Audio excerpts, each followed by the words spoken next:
Assalamualaikum warahmatullahi wabarakatuh. Perkenalkan, kami dari kelompok 9 yang beranggotakan Dewi Nur Amelia, Olia Rahmariana, Wirda, dan Yulia Anggisa Putri. Pada mata kuliah pendidikan kewarganegaraan ini, kami akan membahas mengenai dinamika dan tantangan wawasan Nusantara.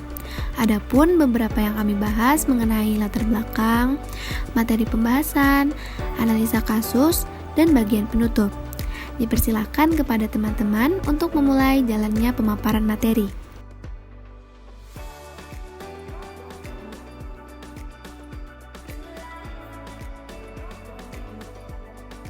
Latar belakang dinamika dan tantangan wawasan Nusantara. Salah satu persyaratan mutlak yang harus dimiliki oleh sebuah negara adalah wilayah kedaulatan. Di samping rakyat dan pemerintahan yang diakui, konsep dasar wilayah kepulauan telah diletakkan melalui Deklarasi Juanda 13 Desember 1957. Wawasan ialah cara pandang bangsa Indonesia berdasarkan Pancasila dan Undang-Undang Dasar 1945 tentang diri dan lingkungannya dalam ekstensinya yang sarwa Nusantara dan penekanannya dalam mengekspresikan diri sebagai bangsa Indonesia di tengah-tengah lingkungannya. Unsur-unsur dasar wawasan Nusantara itu adalah wadah atau isi dan tata laku.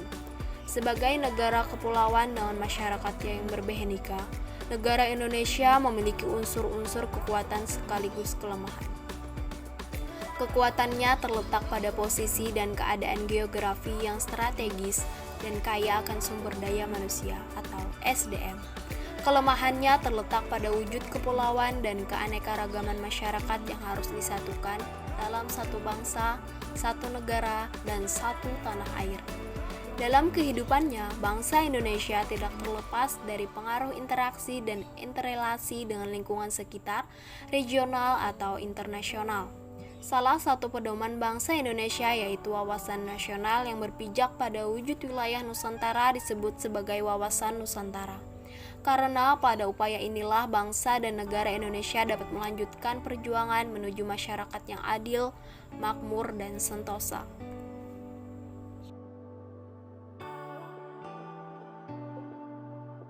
Wawasan Nusantara dan ketahanan nasional sebagai konsep pemikiran bersifat menerima pembaharuan masukan untuk kepentingan kemajuan bangsa.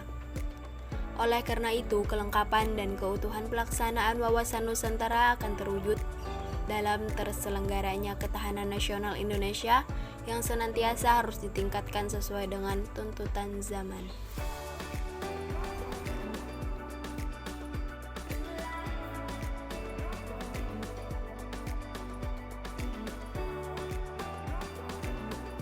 Materi pertama, membangun argumen tentang dinamika dan tantangan wawasan Nusantara.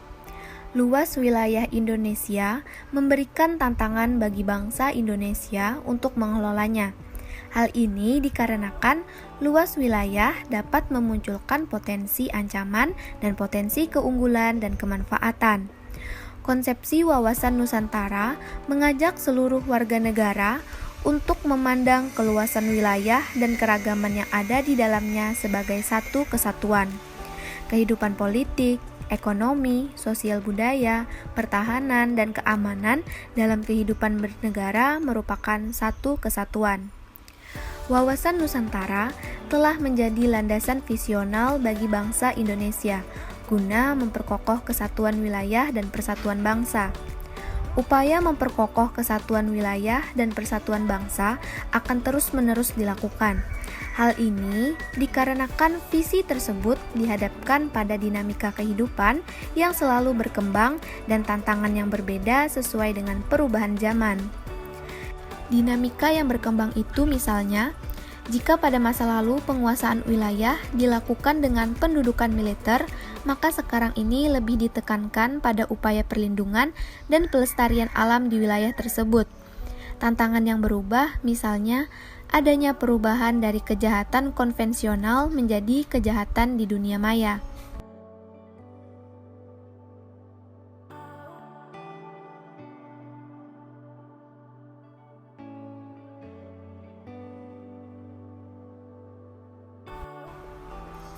2. Mendeskripsikan esensi dan urgensi wawasan Nusantara.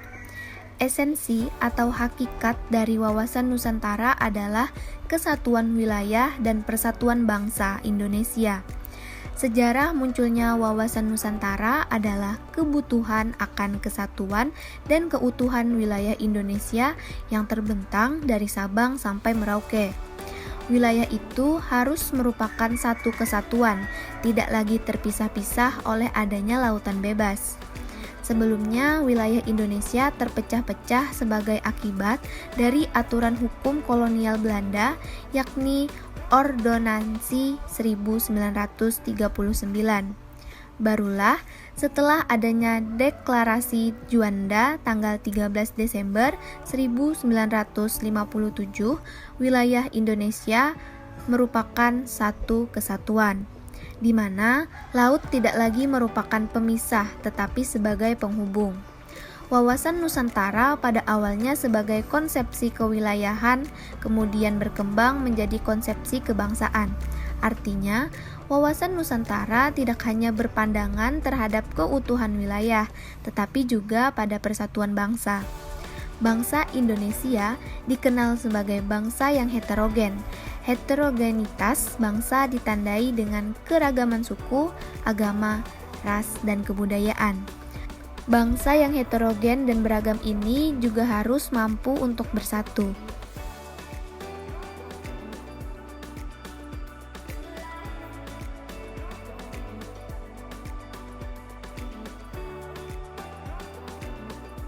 Tiga, keunikan yang dimiliki bangsa Indonesia sebagai kesatuan.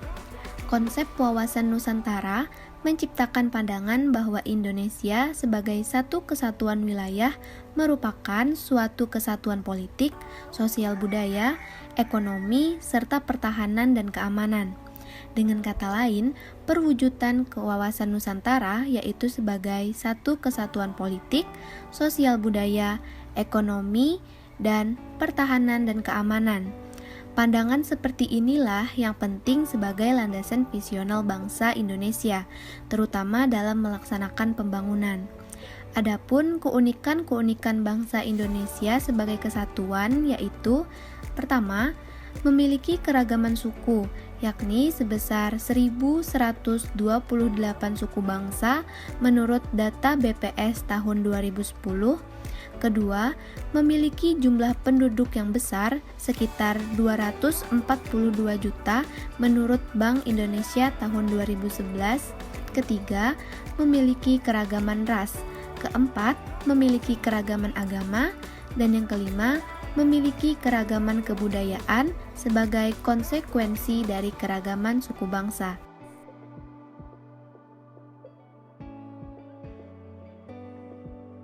4.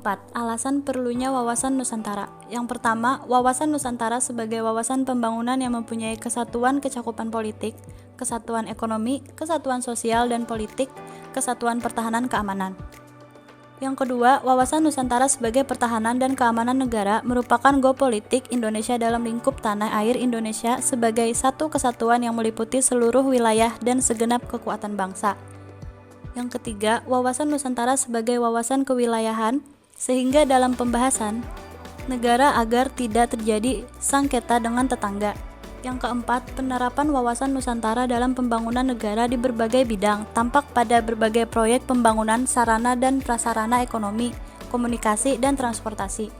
Yang kelima, penerapan di bidang sosial dan budaya terlihat pada kebijakan untuk menjadikan bangsa Indonesia yang Bhinneka Tunggal Ika tetap merasa sebangsa, setanah air, senasib, sepenanggungan, dan asas Pancasila.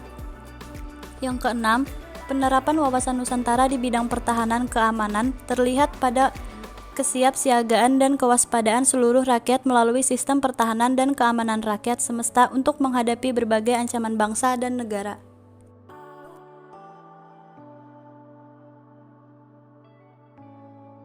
Lima, manfaat penerapan wawasan Nusantara. Yang pertama, salah satu manfaat paling nyata dari penerapan wawasan Nusantara, khususnya di bidang wilayah, adalah diterimanya konsepsi Nusantara di forum internasional, sehingga terjaminlah integritas wilayah teritorial Indonesia. Laut Nusantara yang semula dianggap laut bebas menjadi bagian integral dari wilayah Indonesia.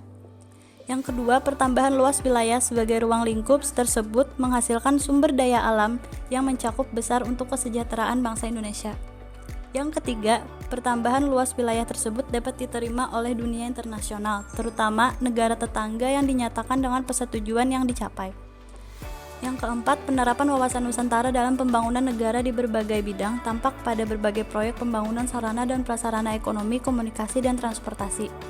Yang kelima, penerapan di bidang sosial dan budaya terlihat pada kebijakan untuk menjadikan bangsa Indonesia yang Bhinneka Tunggal Ika tetap merasa sebangsa, setanah air, senasib, sepenanggungan, dan asas Pancasila. Yang keenam, penerapan wawasan Nusantara di bidang pertahanan keamanan terlihat pada kesiapsiagaan dan kewaspadaan seluruh rakyat melalui sistem pertahanan dan keamanan rakyat semesta untuk menghadapi berbagai ancaman bangsa dan negara.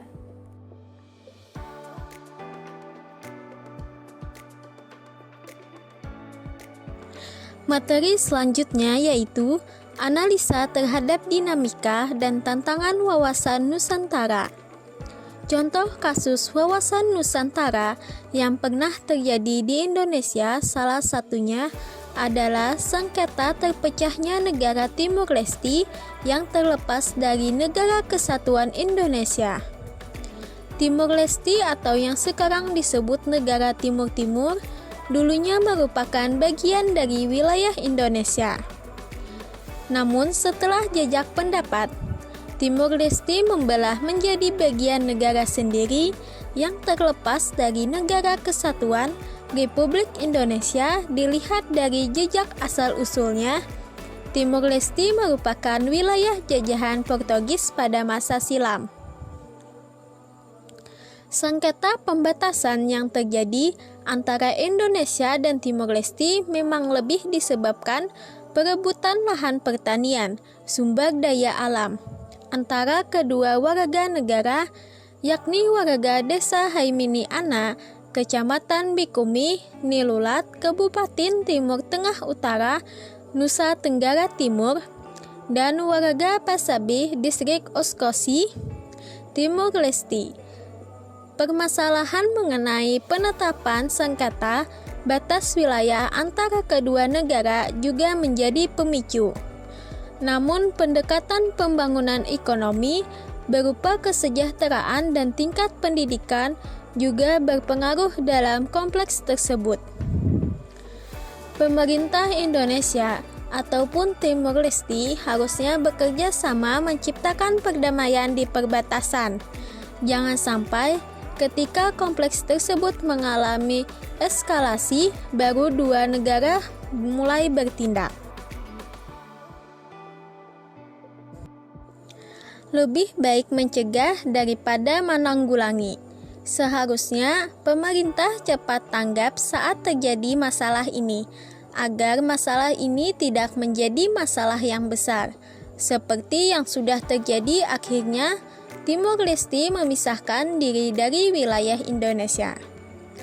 Wawasan Nusantara berfungsi sebagai sumber dalam melakukan kebijakan dan keputusan. Sejarah Indonesia bisa menjadi pengalaman kita untuk belajar bagaimana mengambil kebijakan yang baik untuk kesejahteraan masyarakat. Kita bisa belajar dari pendahulu-pendahulu kita yang telah berjuang untuk kemerdekaan bangsa kita.